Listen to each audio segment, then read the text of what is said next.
Sony have just announced a brand new camera. It's the a7R V. I've got it here, I've been using it for the last couple of days. I'll be totally honest with you, I've not had very good weather, but it doesn't matter because we're gonna power through. I still got a taste of what this camera is like to use, both for photo and for video, and why this would be a great tool for a professional photographer or videographer, which is not something I actually thought I'd be saying in this review, because absolutely the R range is usually aimed more and it's a photographic centric camera, right? It's resolution, it takes great photos, it does video as well because Sony is all about hybrid stuff, but it's aimed at the kind of photography side, and in the a7S III is the video centric one, the A7, which is the A7 IV now, is kind of an all-rounder, but the entry level, then the A1 is the all-rounder, but this, this kind of top level, crazy camera, just good at everything.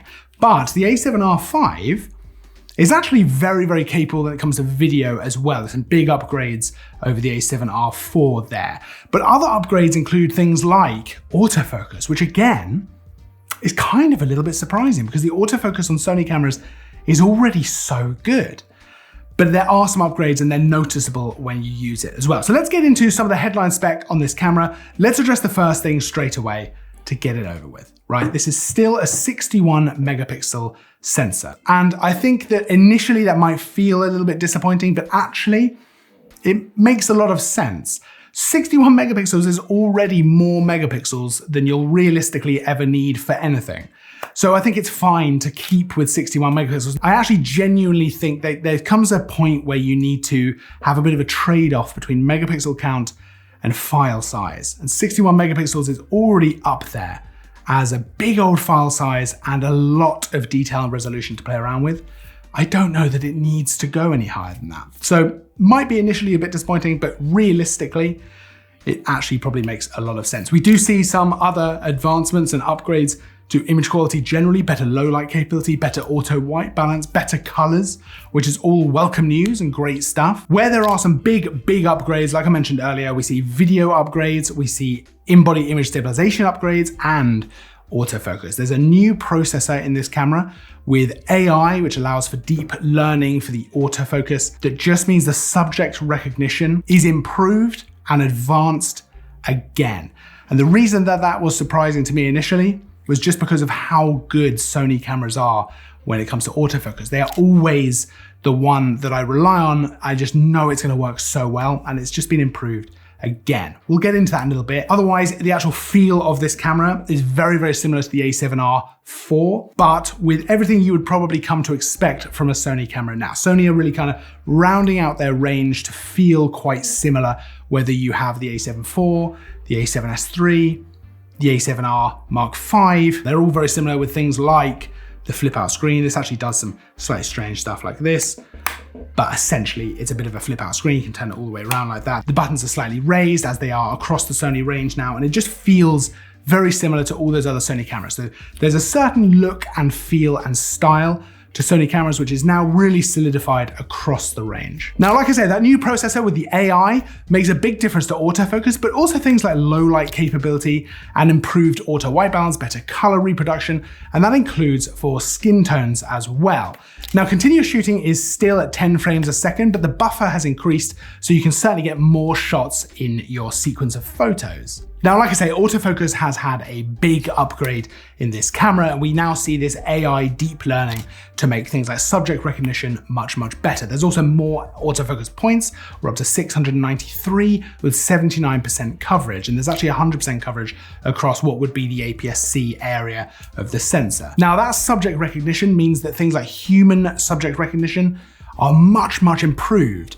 And instead of now just having eye and face, I say just having, I think that's already great, but we now have overall human tracking as well. And that means the camera is actually able to recognize poses and positions that humans would be in and track that if it can't find an eye or a face. And that means that if you have your back to the camera, or if you're wearing a hat and glasses and a mask and all that kind of stuff, then it's going to be able to track you as a person and focus on you or whoever you're pointing the camera at, rather than whatever the closest item in the frame is. There's a dedicated AE sensor which sees a bitmapped image, and along with that we actually see better autofocus in low light as well. Now, on top of all of the advancements to things like human subject recognition, We also see other things like animal subject recognition being improved. It understands where the face and the body should be and will actually track it, even if it can't see the eyes. And we see subject detection for things like insects, cars, and planes. We also have in-body image stabilization in the camera, which is no surprise. We see that on all the Sony cameras, but it is improved in this camera. It's up to 8 stops.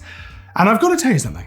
I really noticed it, whether I was shooting photos with a long lens. Once the actual in-body image stabilization engaged, I could really feel the difference, and it was noticeable. And whether you want to use that for photo or handheld video shooting, that's going to be super useful. Now, I was mostly shooting with the 24-70, the 70-200, both at f2.8 lenses, and I did a little bit with the 50mm f1.2 just to get a couple of sort of portrait shots to see what that looks like. But all of them worked extremely well with that in-body image stabilization. Now I've swapped over and I'm shooting on the A7R5 now because I want to show you a few different things. First of all, I'm just using the wide autofocus. I'm allowing the camera to just focus on me, and admittedly, not a lot is actually happening, but it is going to track me around the screen a little bit, and it's just going to focus on my eye, and then face tracking, and then human subject tracking as well, which is really useful. But also, I'm shooting this in 8K because this camera has some really decent video specifications. Now, I'm going to do this as one take, so I can't mess up the words, but that allows you to see what 8K can be useful and what it's good for. Because while I would imagine that almost definitely no one is watching this on an 8K screen, and actually I'm probably going to render this video in 4K anyway, because ultimately, like I say, no one really has an 8K screen to watch this back on, but that doesn't mean that 8K isn't useful. It's not something I was shooting all the time, or really very often at all, but it's a useful thing to have.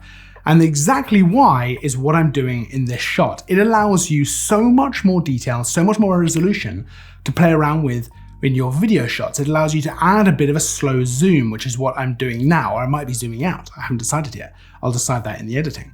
But it allows me to change the shot as I go. I could actually zoom in, I could punch in quite a lot and then actually add a slow pan. I could do all kinds of things with that amount of resolution. It allows me to shoot a little bit wider than I might normally do, or that I might choose to do normally, but actually then correct and change things in post. I can essentially reframe the shot when it comes to editing. Not something I'll do all the time, and something that I can do with 4K as well, but something that you can easily do in a big way when it comes to 8K video. Now, of course, there's other video specs here worth talking about. We've got 4K up to 60 frames a second. We've got Full HD up to 120. It's 422 10-bit video as well. So this is quite a decent step up from the A7R4. Now, realistically, it would have been nice to see 4K 120 frames a second in this camera as well. I would have thought, I'm not an engineer, I don't know what I'm talking about, but I would have thought the camera probably can do it. If it can do 8K up to 25 frames a second, it can probably do 4K up to 120, and I assume it's not in there because that keeps this separate from something like the A7S III, which is obviously more of a video system, and then the A1 as well, which obviously can do everything.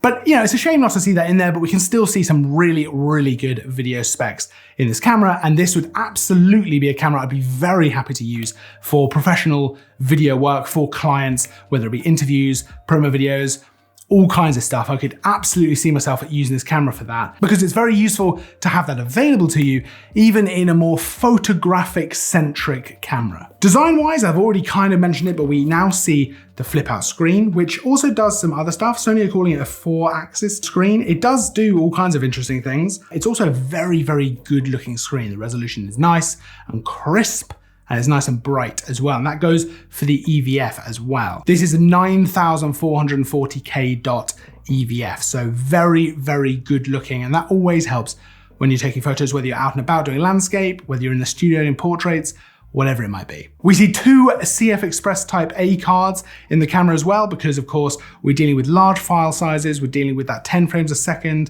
in terms of continuous shooting, we're dealing with 8K video, so you're gonna need a nice fast card, but you can also use UHS-2 SD cards in there as well. And something which I think is really cool as well, if you're thinking about 8K video and you're thinking about perhaps issues with overheating, that shouldn't be a problem here. There's a heat dispersion built into this camera which should allow for around about 30 minutes of 8K video without any kind of overheating happening at all. So That's a good thing to know. I haven't tested it out, but I have run the 8K video for about 10 minutes in one hit. I mean, the file sizes are big, right? So you'd need a big card to run it for 30 minutes, but I have run it for about 10 minutes in total. And it's not even warm. There's no issue at all. So I imagine that is absolutely correct. And maybe even a bit of a conservative estimate, it might actually go a little bit further than 30 minutes at 8K. We see all of the connections that you would expect to see, things like USB-C, which of course you can use to power the camera as well as charge the battery, mic inputs, headphone inputs. We've got HDMI in there as well. So this is a very capable system in terms of connections, but also just the way it feels, right? All of the buttons are where you'd expect them to be. I love the joystick. I love the raised buttons. We saw that on the A7R4, but it just feels good. It makes it very, very tactile and easy to know exactly where you are and what you're doing. Now, overall, I've got to be honest with you, I absolutely love this camera. This could be my favorite Sony camera that I've used, which is saying something because I love the A7 IV, I love the A7S III for video, and of course I love the A1. Who wouldn't love the A1? But this just feels really, really nice, and the quality you can get, both for photo and for video, is just outstanding. This is a really, really welcome upgrade. I'll be honest with you, at first, kind of reading some of the spec, I was thinking, okay, this is more of a, an evolution. It's not a revolution, right? But using it, this really feels like a step up from the A7R4, which I used a lot for a lot of different things.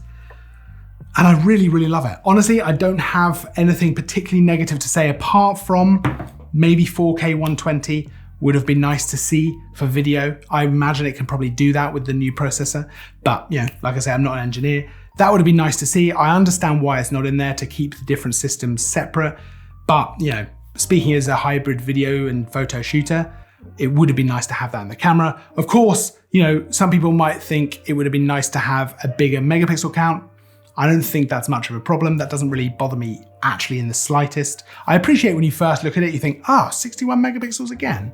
But actually, given even just a minute of thought, it actually does make a lot of sense. So for me, I wholeheartedly recommend this. This is from 2 days of pretty much solid going out, shooting in here, just trying to shoot as much as possible.